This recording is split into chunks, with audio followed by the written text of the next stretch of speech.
Okay, and we're starting round one. I've won the die roll. Typically in draft you want to play. I've heard in this format you actually want to draw sometimes, and I think I have enough defensive 2-mana guys that I can afford to. So I'm gonna draw. It helps my poor mana too.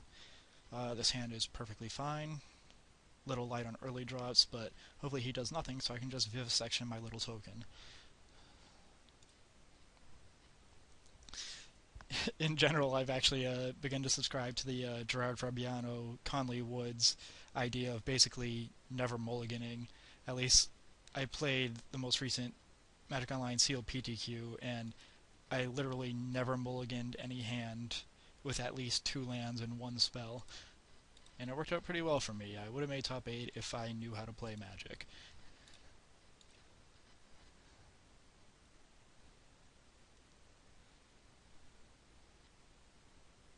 I ended up going 7-2. 400 player PTQs are pretty rough. Go 7-1 and not make a top 8. Oh, look, my mana is amazing. Just amazing. I'd rather get the creature out here right now.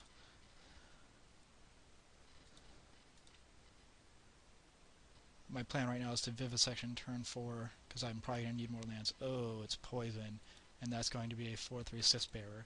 Well, my Origin Spellbomb token is almost certainly chump blocking. Since I have nothing else to do with my mana, get him for 2. He's already down to 3 cards in hand, so that's something, I guess. And Rusted Slasher blocks pretty well. Doesn't regenerate very well against this deck, though. Well, I'm perfectly okay with him spending 2 mana here.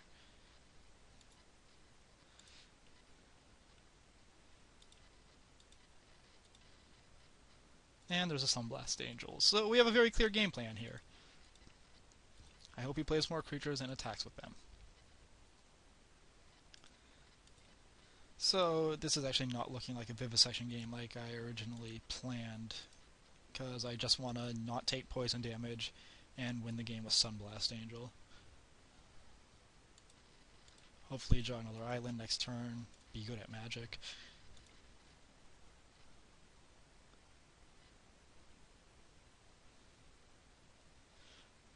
Of course, the 1 toughness guy is a very perilous defender against poison. You can get Fume Spittered and Still Infection, now even Virulent Wounded. But it looks like I'm going to either get to trade or at least get a combat trick from his hand, both of which are fine by me. Yeah, that's fine.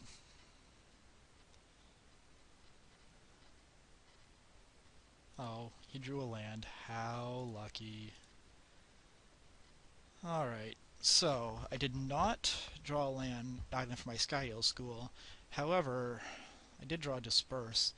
But Disperse does not really go very well with the catch my Acron's creatures with Sunblast Angel plan.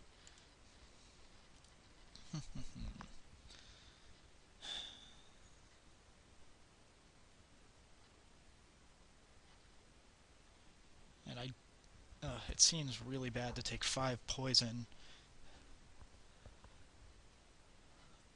just to try to catch him with Sunblast Angel. Especially if he has another trick, I might just die. Darksteel Axe and Mirrodin Metal is a lot of poison damage all of a sudden. Let's see. Well, Gust Skimmer can't block anyone effectively. So just get in for 2 more. I'm fine if he blocks or doesn't block. Yeah, I'm probably going to be dispersing the Sith Bearer, which is not optimal. And the next turn I think I might just be casting a Sunblast Angel and killing just a Nirkerclawmere. Actually, with Disperse up, I can afford to just take the poison, actually. Duh. Sometimes it's hard to see the obvious things when you're busy trying to talk through all your plays. A lot of Magic is done just on instinct, so I'm finding that talking through my plays changes things a lot. Okay, and there is 5 poison damage.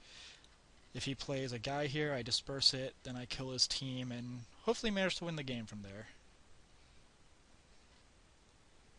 Well, alright.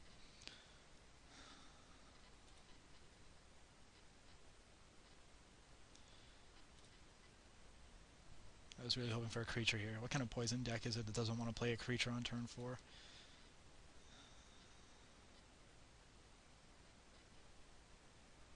I guess I could disperse the axe, but that doesn't really do anything. It costs 1 mana.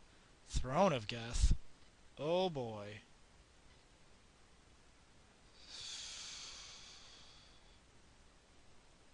Yeah, I mean, we're gonna disperse that actually. Because my plan this turn is still Sunblast Angel. So he either sacks something now, or he doesn't get a counter off his Ichor Claw Mirror when I blow it up. And he just chooses to do nothing. That is fine. Unfortunately, I didn't draw a land, so I have to kill my Leaden Mirror. I know, rough life playing a Sunblast Angel. I'm sure if I complained to my opponent in chat, he would sympathize.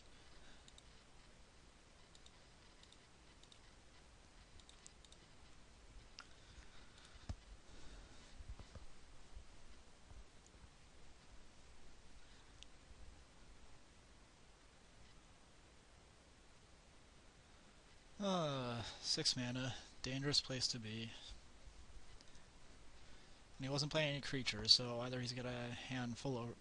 He wasn't playing creatures, he wasn't playing lands, so he's got a handful of removal or a handful of the expensive infect creatures, which I can't really effectively deal with right now. My plan might just be get some chump blockers out there, attack for 6 in the air twice. That's actually a pretty solid plan.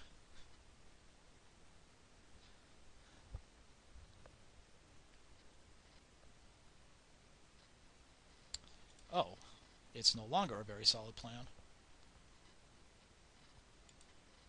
Huh. That is not what I expected.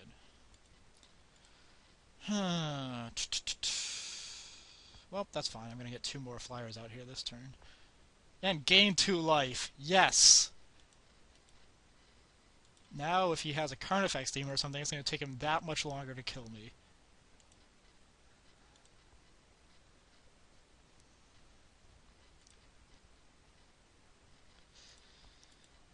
Go up to 22. Don't think he can deal with that.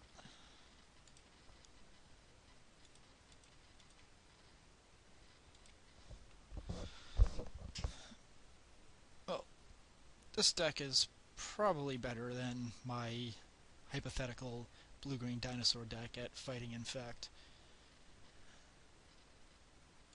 Oh boy, that signifies really having no action at all if he's equipping his Wall of Tangle Cord with the axe. Oh. Okay, well, no, it just signifies smart play and making me look stupid. So, if I attack with everything,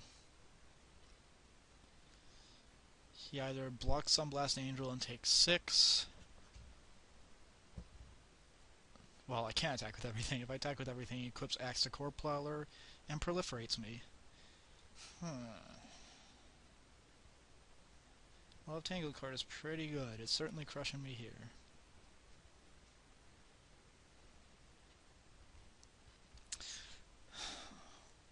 Well, he is down to 1 card in hand.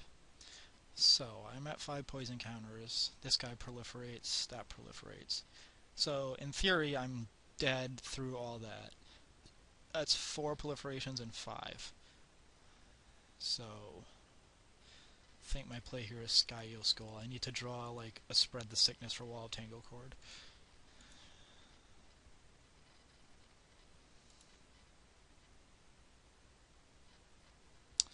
Sterenbreaker. Well, that's another flyer, and this is not a vivisection game. I need all my creatures here. So we'll pitch that one. Now that I have a 3/3 blocker in play, does attacking make sense? He could kill my Jaksiel Skull and kill me. But I mean, sometimes these are things you have to do. If I activate my Glinthawk Idol, attack with everything, he either goes to 4 and doesn't kill anything, or he goes to 2 and kills one of my guys.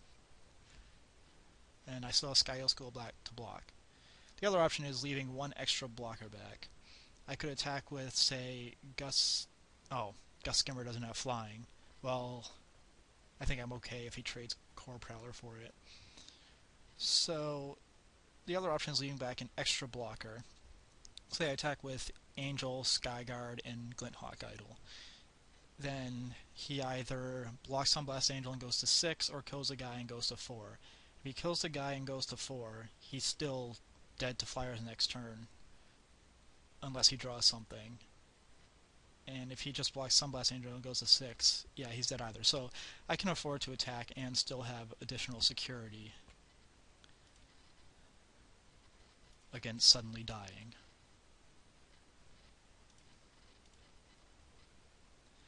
Actually, I think there's a situation where having to actually talk through my play really helped me out. I think I would have defaulted to either just attacking with nothing or attacking with everything. And I think attacking with 3 is the much better play here.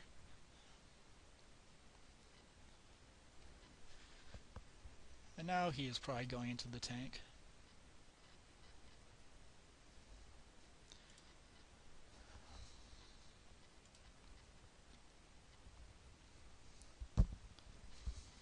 And he wants to eat a guy. But, I mean, like I said, that's fine. He's still dead in the air next turn, no matter what, without a removal spell or another way to block a flyer.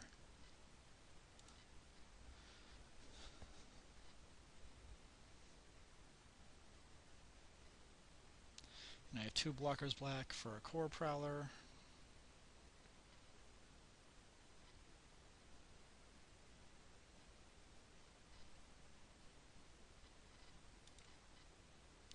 Now he's even less likely to kill me out of nowhere.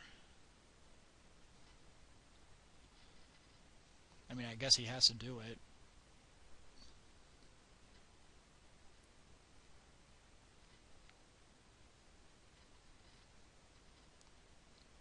What the hell? Well, that actually doesn't affect anything at all. So, unless the last card in his hand is removal, he's just dead. Alright, well, let's see. Yeah, it would be extremely stupid to not block here. Just extremely stupid. So let's see. A creature opponent controls and put into a graveyard from play, you can return an artifact card from your graveyard to your hand. So what does he have here? Horizon Spellbomb, don't care. Claw Mirror, don't care. Darkseal Axe, don't care. Yeah, definitely blocking with this guy.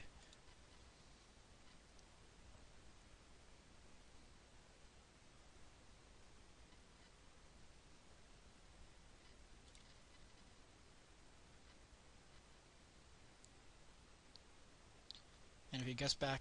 oh, I didn't consider getting back the Core Prowler, but even then, this Proliferate takes me to 7, and if he sacks the Core Prowler, it takes me to 8 and 9. I'm still not quite...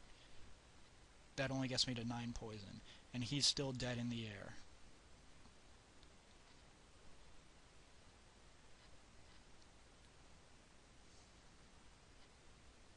And obviously he leaves his mana open because he's just plain dead otherwise. And I don't really have an option here. I'm dead next turn to Proliferate no matter what, so let's see what he's got.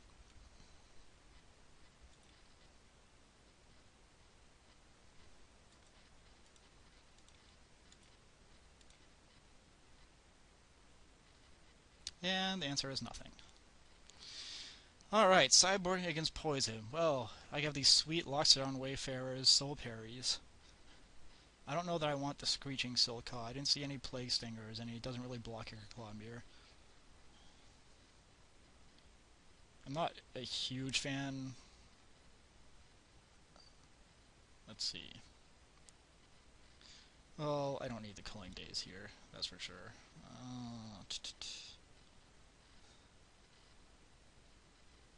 And like I said, 1 toughness guys are kind of a big liability against poison these days.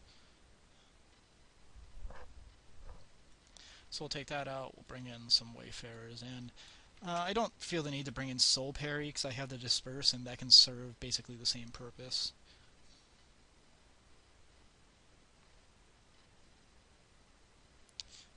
I don't know if I want to change my mana. I think I need to leave it the same. Mana's still really bad in this deck. Alright, so that's it for game 1 in sideboarding.